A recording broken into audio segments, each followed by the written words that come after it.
Journey to the Center of the Earth. Chapter 6, An Underground Water World. When I opened my eyes, I heard the sound of the sea. The sun was high in the sky. But this was not possible. We were under the ground. My uncle stood over me. "He's okay, Hans." I saw Hans smile. My head hurt. I touched it and I felt a bandage on it. I tried to speak, but it was difficult. "Where are we?" "Don't speak, Axel. You had a terrible fall. We heard you screaming. We were in a tunnel next to yours.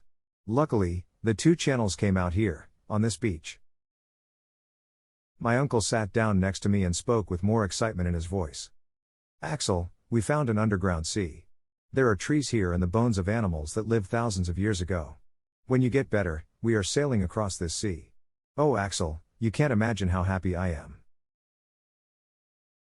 I could not move much for 2 days. I heard Hans building a boat for us to sail in, but I could not understand how there was light.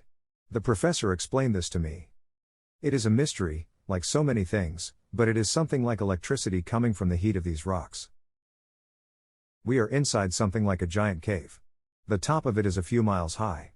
There are even clouds because of the water. I looked up and saw the clouds. I could not see the top of this cave, but it was difficult to believe that all of this was under the earth. When I felt strong again, I took a walk along the beach. There were shells there from a time before man walked on the earth. I saw the bones of something which looked like a huge elephant.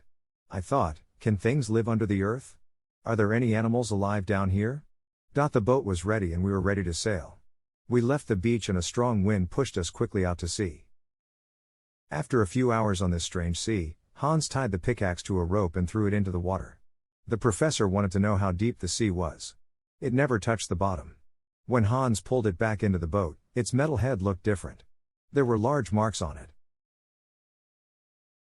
"What's that?" Hans looked at it closely. "Teeth." "Teeth? Could something so big live in these waters?" The professor looked at his compass. "We are traveling south. If I am right, we left Iceland when we went under the volcano. We traveled under the Atlantic Ocean and now we are under Scotland." "That's fantastic. But we're still not going down. I want to go further down." Suddenly, there were huge waves rocking the boat. "What's happening?" Hans pointed to something dark about a mile away from us. It came closer and I thought I saw a giant dolphin. I was wrong. It was an alligator. It came closer and I saw that I was wrong again. It was something with the body of a dolphin and the head of an alligator. It was over 100 feet long. Then, I saw a huge snake with a shell on its back like a turtle's. We took the guns in our hands, but the animals did not care about us. They fought each other. It was a horrible fight. We heard the snake hissing and the dolphin screaming. They both dove under the water. Everything was quiet. Then, the snake's head came out of the water. It hissed one more time before it died in the water. But where was the monster dolphin?